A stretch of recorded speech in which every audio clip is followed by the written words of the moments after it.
دیکھیں آج بنیادی طور پہ یہ ایک دستخطی مہم ہے، سائن کیمپین ہے، سگنیچر کیمپین ہے، تاکہ حکمرانوں کو ہم غیرت دلائیں، کچھ شرم دلائیں کہ افغان جنگ ختم ہو گئی، امریکی فوج چلی گئی، ایک نئی حکومت قائم ہو گئی، عافیہ کو ایک غلط مقدمے میں پھنسایا گیا، پابند سلاسل کیا گیا، 18 سال قید میں ہو گئے، اس کو قید تنہائی میں ہو گئے، تو اب وہ وہاں پر کیا کر رہی ہے؟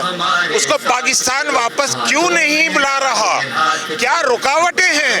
ہم حکمرانوں سے پوچھتے ہیں، یا ہزاروں کا مجمع جو دستخط کر رہا ہے یہ سوال کر رہا ہے کہ عافیہ کو واپس لانے میں رکاوٹ کیا ہے؟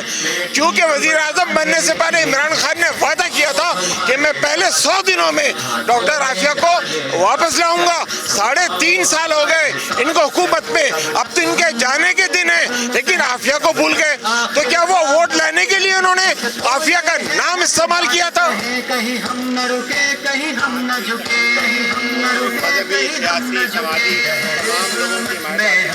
جی، آج اس موقع پر مختلف سیاسی جماعتوں کے، سماجی تنظیموں کے ڈگنیٹری، سیلیبریٹیز، بہت سارے لوگ آ رہے ہیں، دستخط کر رہے ہیں، سولیڈیرٹی کا اظہار کر رہے ہیں، عافیہ سے یکجہتی کا مظاہرہ کر رہے ہیں۔ یہ بہت بڑا شو ہو رہا ہے، کاش کہ حکمرانوں تک یہ آواز پہنچے۔